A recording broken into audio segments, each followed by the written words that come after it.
Good morning, students. Hope you all are well. So, our today's video is about absorption by roots. Roots are very important for plants' life. So, they not only fix the plant in the soil, they also help us to absorb the water and nutrients from water. So, why plants need water and minerals?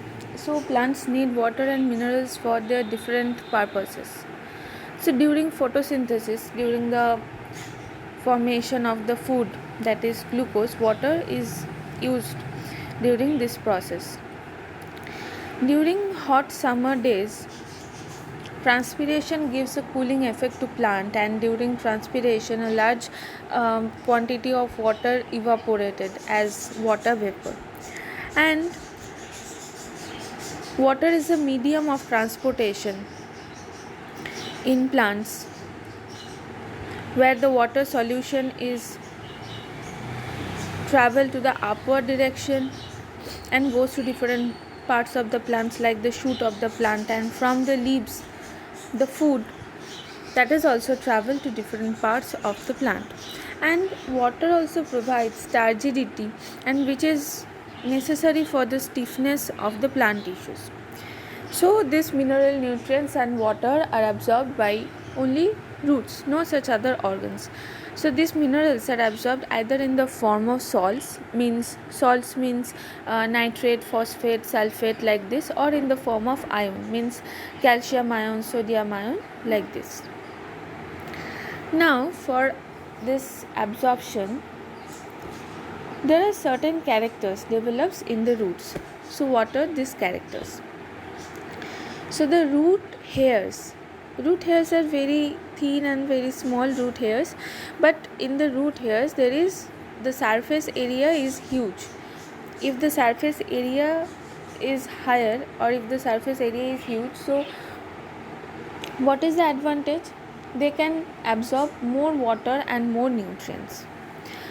Next, inside the root hairs there is a solution that is called cell sap, and the concentration is higher, means the concentration of the cell sap that is higher from the surrounding water concentration which is present in the soil. So it helps in absorbing the water from soil to the root cells or the epidermal cells of the root. And root hairs having thin walls. So in plant cell, two walls are there, cell wall and cell membrane. So cell wall is freely permeable, and it helps all the molecules to enter inside the cell. But the cell membrane, that is semi permeable, and it allows only some salt molecules and all to allow and enter into the cell. So as you can see, this is the diagram of a root hairs, means it is a diagram of a root, and these minute structures, these are the root hairs. And this is the section of the root hair. So you can see cell wall and cell membrane are present, and inside their vacuoles are present, and also there is epidermal cells, or the root hair cells, that is epidermal cells. So next, for this absorption there is different process. So the first is imbibition. So imbibition is a process by which any plant cell, means it can be a living cell or it can be a dead cell, they absorb water. So plant cells are means within the plant cell cellulose is present or protein is present. So the cellulose and protein, they are hydrophilic in nature, means they have a strong affinity for water. So they absorb the water and swells up, means if we put the dry seed in water, that seed absorb the water and it swells up, and it creates a pressure, means this imbibitional creates a imbibitional pressure, and that helps the seed coats to rupture, and when the seed coat ruptures, it helps in germination of the seed. Next is diffusion.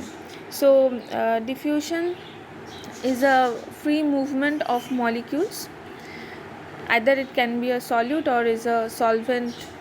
So from the higher concentration to the region of lower concentration, and when two are in direct contact.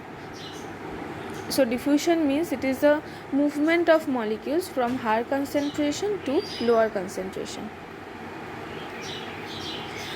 So if we take one beaker and inside that beaker we take water, and inside that if we put a drop of color, then what happens? After some time the molecules of the colors will distribute uniformly. So it is the movement from higher concentration to the lower concentration of the molecules.